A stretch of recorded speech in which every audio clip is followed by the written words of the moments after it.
que a empresa, a tal Queijo de Minas, que venceu o lote de 732 milhões de reais, eu falei quase meio bilhão, mas é mais, né?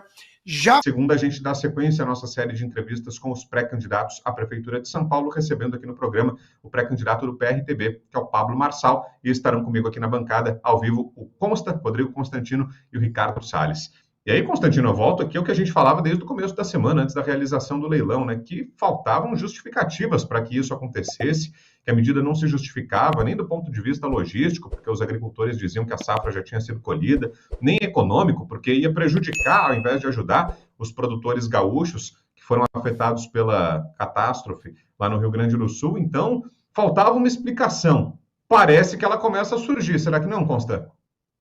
Em se tratando dessa turma aí, do ladrão que voltou à cena do crime, como diria Geraldo Alckmin, era muito previsível.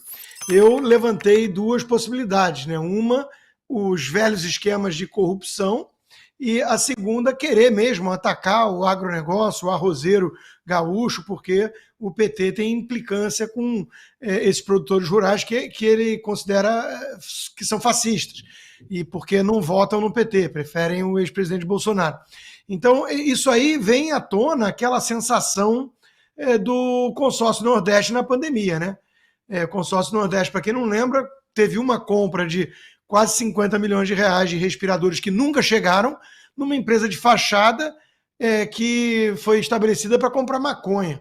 E depois vieram com a cara de pau dizer, não, porque eu não sabia inglês, né? Hemp, não sabia o que era. Então, são cínicos, são dissimulados. Né? Uma empresa aí, a tal de Minas, Queijo Minas, sei lá o quê, tem um capital de 80 mil reais, vai movimentar $500 milhão em arroz de reais. Né? Então, de novo, se isso não causa espanto nos envolvidos, né, é porque realmente a turma é muito trouxa. Eu acho que não tem mais trouxa nessa história. Eu só acredito hoje em dia em petista pago. Petista grátis eu não acredito mais. Então, porque não tem mais espaço para alienação, né? Então, já estão falando do arrozão. Tivemos o mensalão, tivemos o petrolão, e estão falando agora do arrozão. Era uma questão de tempo. As páginas da política, as páginas da política, Brown, vão migrar de novo para as páginas de polícia nos jornais, né? Se a imprensa fizesse um trabalho sério, você vê que a revista Oeste trouxe isso. Agora, cadê a Globo? Cadê esse pessoal? Não está muito preocupado em fazer jornalismo. Se a mídia fizesse seu trabalho independente e se as entidades de Estado fizessem também o seu trabalho, ia ser que nem o Reinaldo Azevedo, autor do País dos Petralhas 1 e 2, dizia, né? A cada enxadada uma minhoca não, uma sucuri. Hoje é triste ver que o trabalho do Reinaldo Azevedo consiste em tentar esconder as sucuris todas, sabe-se lá aonde. Pois é, né, Fabi? Acaba sendo um chamado para esses órgãos de combate à corrupção, né, que foram tão ativos no passado. Será que não é o momento de eles renascerem, né? Eu estava até lembrando outro dia aqui, faz tanto tempo que a gente não acorda com notícia de operação da Polícia Federal, ministro preso, deputado preso, parece que é coisa do passado, né? Parece uma cena assim que foi um sonho, e aí se acordou e não lembra bem como aquilo aconteceu, não sabe meio que, acho que foi sonho mesmo, não aconteceu. Porque hoje é irreal, né? No Brasil de hoje parece que é algo longe da realidade, né? Mesmo com os casos de corrupção ainda acontecendo, né? A operação da polícia se resume à lesa pátria, né? Praticamente, com bastante enfoque da mídia. É triste realmente, Brown, a gente constatar isso, mas nós estamos falando hoje, por exemplo, que mais juízes, mais pessoas que de fato trabalharam na Operação Lava Jato entraram na mira do Conselho Nacional de Justiça. Então fica difícil a gente acreditar que novas organizações, mesmo da sociedade civil, possam surgir nesse meio, porque estão sendo severamente punidas. É como se fosse um pecado capital, alguém que realmente rechace a corrupção. Só que está na cara. Isso aqui tá tudo estranho, esse negócio do arroz, né? Para falar disso propriamente dito. Primeiro, nós tivemos aí um processo bem exemplar, uma medida, uma cautelar concedida, que inclusive o Marcel veio aqui, né, participou conosco do programa, todos nós fomos dormir tranquilos que algo estava sendo feito, ao menos para dar tempo, né, de ser discutido o mérito, foi uma cautelar.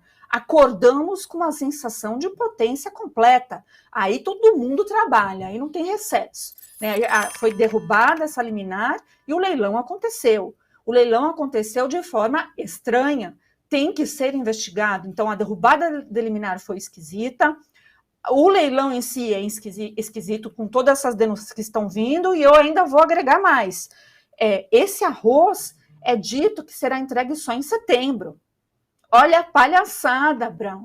Né? E hoje a mídia, de vez falar desses escândalos que nós aqui temos a coragem de dizer, porque nosso compromisso é com a verdade, estava pescando borboleta, falando do preço do arroz, que é mais caro, sei lá o quê, e não tratando disso. O preço da corrupção sai muito maior, né? Custa muito mais caro. Fora que existe aquele problema que o Marcel também trouxe de dumping, que é fazer com os métodos de subsídio do governo para quebrar de vez o produtor de arroz no Brasil. E aí? Quem vai pagar essa conta, né, da corrupção tão severa que, além de não colocar comida no prato do brasileiro, que, aliás, só vai fazer arroz cru, né, porque subiu o preço, inclusive, do gás, como é que a gente faz para administrar tudo isso? Então, olha só o que causa a ausência de representatividade e insegurança jurídica. Não é à toa que as instituições elas realmente têm que ser sólidas e se preocuparem com o que importa. Então, é obrigação do Tribunal de Contas da União. Eu acredito muito do trabalho lá que está sendo feito pelo Marcel, nessa questão, do deputado Zucco e tantos outros que se juntaram numa frente ampla para tentar não quebrar aí os nossos produtores de arroz e derivados, né? Porque a gente sabe que o Brasil tem a produção de algo e ainda o serviço terceirizado em relação a isso. Então, é algo para ontem, né? Como tem a questão também da folha de pagamento que o Marcel também trouxe, e a gente não teve definição disso, porque o governo Lula está preocupado em tirar foto no meio do caos e viajar a semana que vem com a desculpa aí que é COP, sei lá o quê, mas no fundo é uma nova lua de mel, né, na Suíça.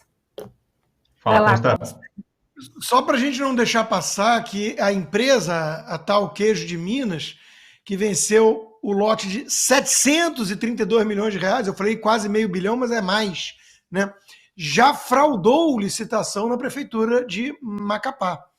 Então, assim, é óbvio, né, que o Marcel Van Hatten, deputado que esteve aqui com a gente falando disso, e a Fabi lembrou, ele já escreveu, né, de volta à cena do crime. Quer dizer, era tão óbvio. Quem poderia dizer que uma coisa dessa ia acontecer, né? Quem poderia imaginar que, como diz o Joaquim Teixeira, porque só nos resta, às vezes, o humor no Brasil, já que o amor é avassalador, né? O amor que venceu é um negócio que destrói tudo, né? É patos mesmo, né?